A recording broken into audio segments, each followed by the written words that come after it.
de fato eles estão querendo nos esconder? E por que esse conteúdo todo é proibido?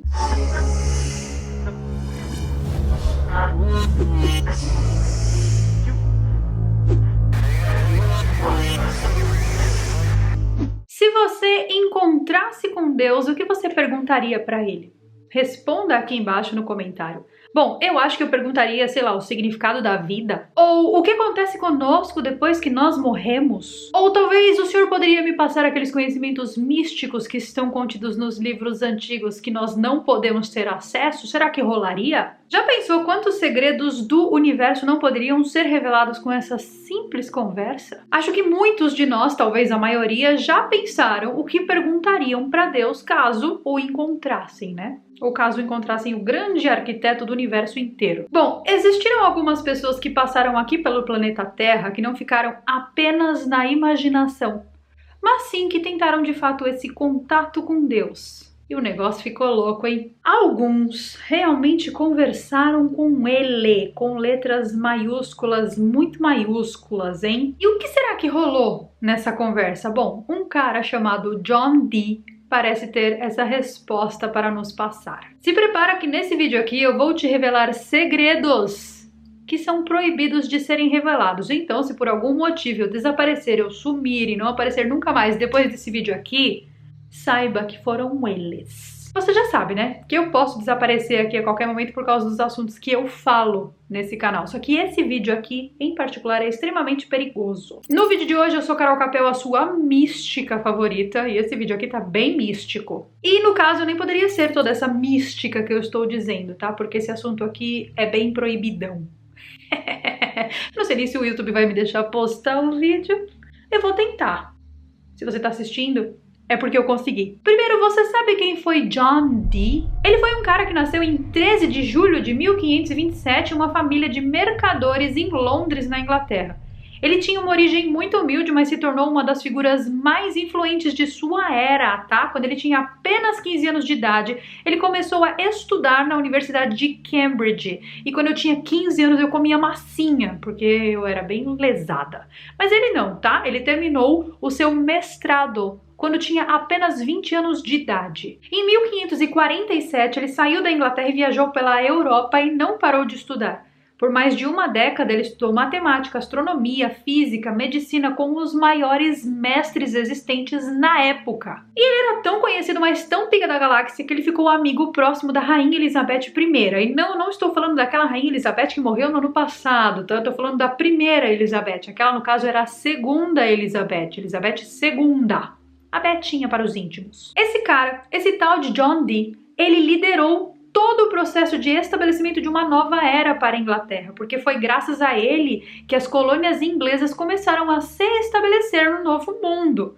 Só que John Dee não estava satisfeito não, tá? Ele não estava satisfeito com as ciências do planeta Terra. Ele queria contato com o oculto, ele queria coisas assim que não é bom mexer. Ele queria obter conhecimentos que não eram desse mundo, e ele sabia que na Bíblia existiram pessoas que tiveram esse contato direto com Deus. Sabia que existia uma linguagem dos anjos, ou seja, ele sabia que existiam pessoas que tiveram acessos a conhecimentos vindos direto dos céus, ou seja, deles. Deles eu estou falando deles com letras maiúsculas. Os anjos de Deus. E foi aí então que ele começou a estudar a própria Bíblia e ele descobriu em Gênesis que Deus falava uma espécie de uma linguagem do universo. Linguagem essa, inclusive, que era falada por Adão. Quando Adão esteve dentro do paraíso, ele falava com Deus através dessa linguagem aí. Era tipo uma linguagem universal dos anjos. Uma língua, um idioma específico que era utilizado apenas dentro do Jardim do Éden. E uma vez que Adão foi expulso do paraíso, ou seja, do Jardim do Éden, ele perdeu contato com essa língua e ele não podia mais falar essa língua, ele foi proibido de utilizar esse idioma dos anjos. Mas existe apenas uma exceção à regra, e essa exceção era ninguém mais, ninguém menos que Enoque, que aparece lá pelo capítulo 5 de Gênesis. Ele falava essa tal língua aí. E em 1946 foi encontrado o livro de Enoque. Esse livro foi encontrado juntamente com outros documentos que formam os pergaminhos do Mar Morto. Esse livro sensacional contém a incrível história da vida de Enoque Enoque e conta uma versão completamente diferente da que nós temos na Bíblia. Uma versão que conta uma história diferente da origem da humanidade. E foi descoberto então que Enoque tinha essa habilidade de falar com Deus e com os anjos em uma linguagem original universal, que era uma linguagem dos anjos. Só que Enoque foi muito além de tudo isso, tá? Ele não só falava com esses anjos e com Deus, mas sim ele visitou a casa de Deus e aprendeu todos os segredos do universo. E o John Dee, o nosso amigo da história, ele queria todos esses conhecimentos, mas ele sabia que não poderia juntar tudo isso sozinho.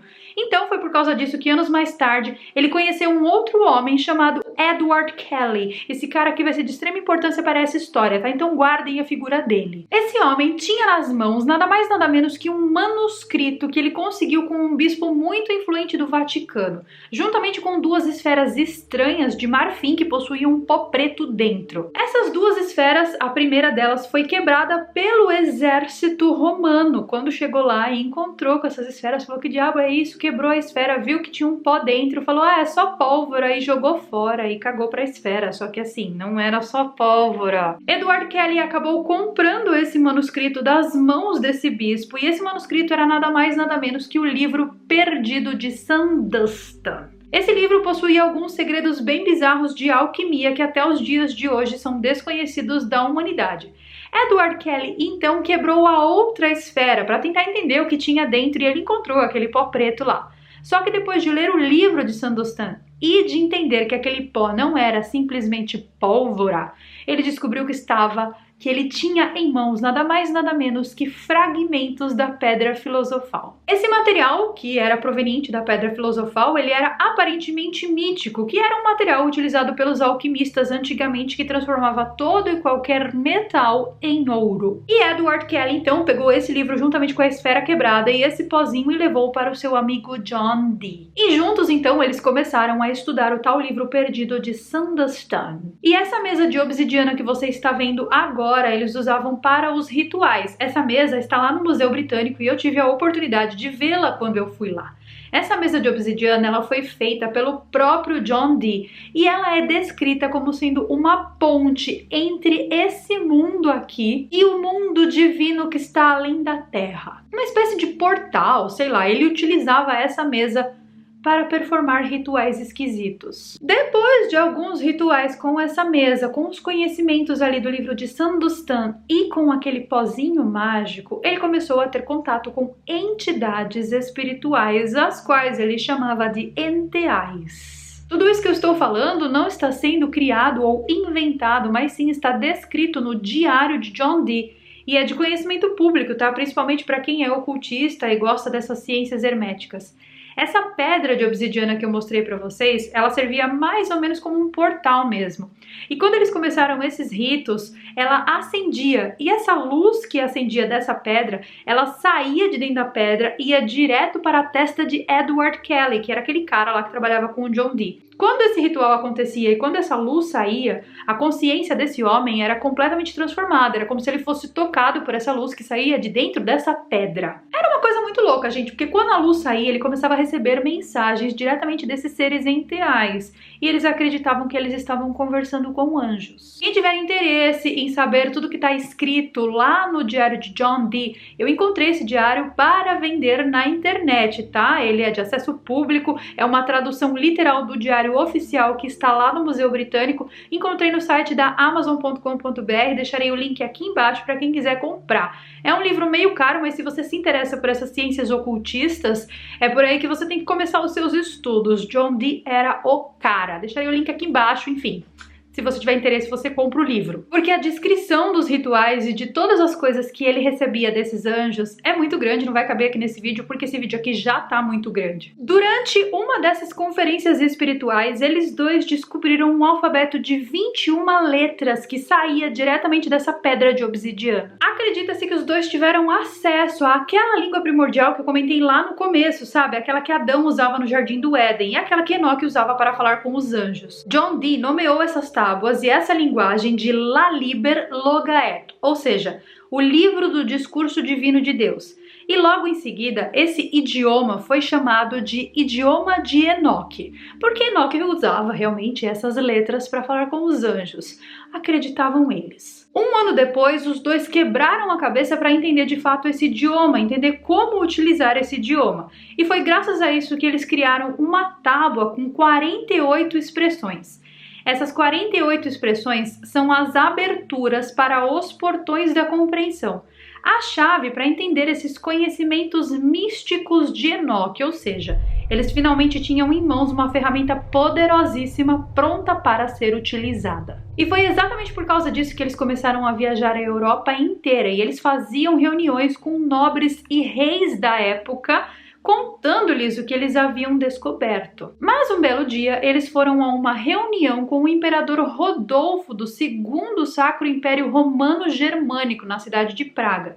E ali, Edward Kelly usou um pouco daquele pó preto para demonstrar como ele fazia para transformar todo e qualquer metal em ouro na frente do imperador. E aí todo mundo ficou muito maravilhado, porque realmente deu certo, ou seja, ele tinha em mãos realmente um pozinho da pedra filosofal. E foi então por causa disso que Edward Kelly e John Dee brigaram, porque ele tinha fugido do propósito. O propósito não era esse, não era ficar transformando metais em ouro, até porque ia chegar uma hora, né, que o pozinho ia acabar. Eles queriam mesmo era contato com seres celestiais. O John Dee queria continuar o trabalho lá com os anjos. E o Edward Kelly, porque tinha ficado muito famoso transformando qualquer metal em ouro, ficou famoso fazendo isso e eles brigaram. Qual desses dois esquemas você ia preferir? Falar com anjos e divindades?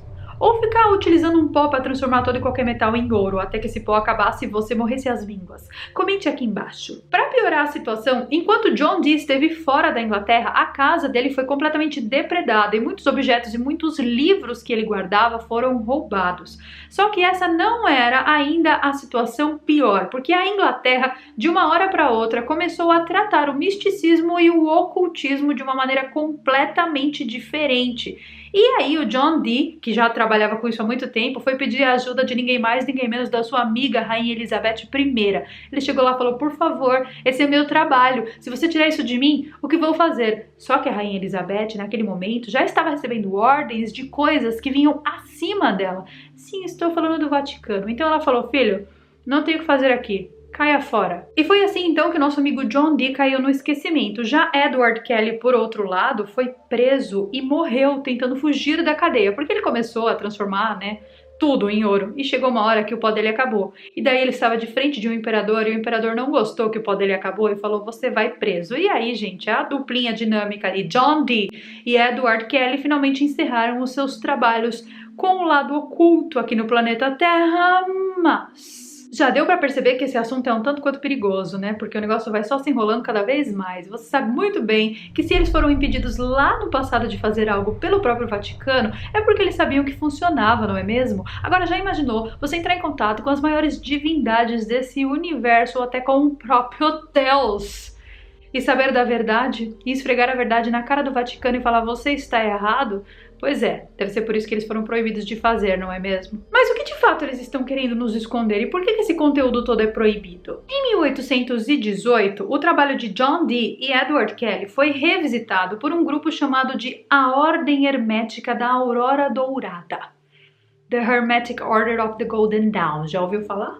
Bom, se você não ouviu falar, saiba que eles eram uma sociedade secreta envolvida em ocultismo, magia, misticismo e metafísica. Eles nada mais, nada menos misturaram as descobertas da linguagem dos anjos de Enoque com a magia egípcia cabalística. E só por aí você deve perceber que o negócio era bem pesado. Eles construíram um sistema muito complexo que eles chamaram de um novo idioma. E esse novo idioma servia exatamente para o mesmo propósito que John Dee estava procurando.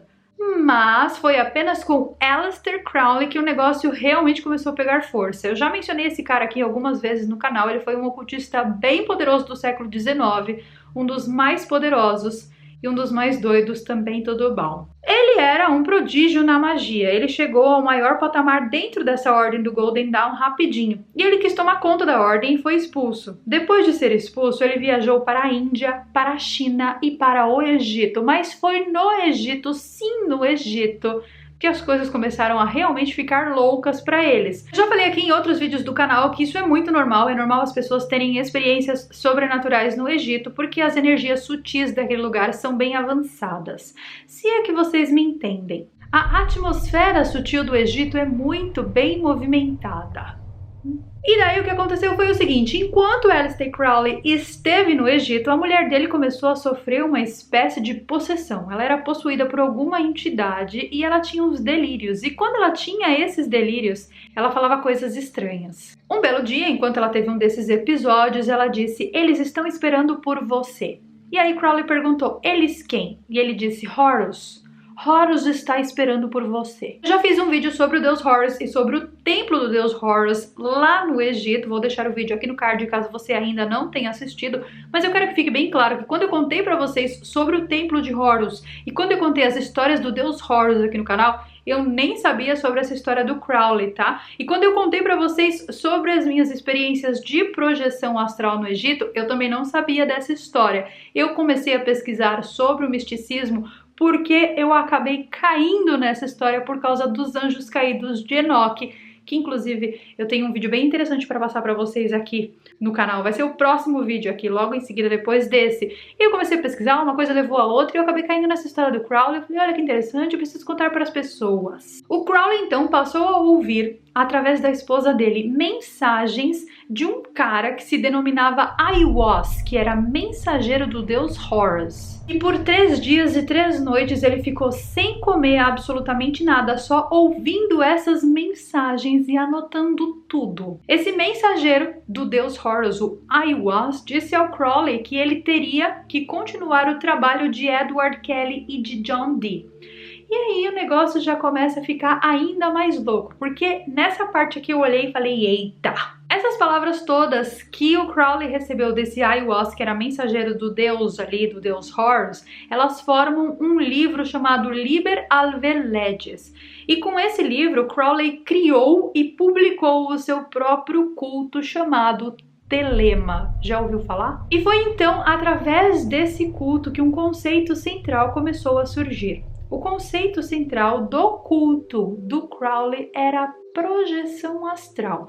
Bom, qualquer semelhança com a realidade, com a minha história, é mera coincidência. Eu já comentei aqui no canal com vocês e tem toda uma série sobre projeção astral, já entrevistei autoridades desse assunto e o negócio é bem cabeludo mesmo. Para o Crowley, para essa religião que ele fundou, esse conceito de saída do corpo permitiria então agora uma comunicação com esses seres enteais, com esses seres divinos, e que não precisaria de linguagem nenhuma, porque uma vez que você está fora do corpo, você conversa na tua língua mesmo, porque essas mensagens vêm através da consciência. Em outras palavras, a saída do corpo era a chave que John Dee procurava lá no passado com Edward Kelly para poder se comunicar com Deus. Crowley descobriu que todos esses processos são mentais e que eles abrem verdadeiros portais na mente, que representam uma espécie de evolução mental.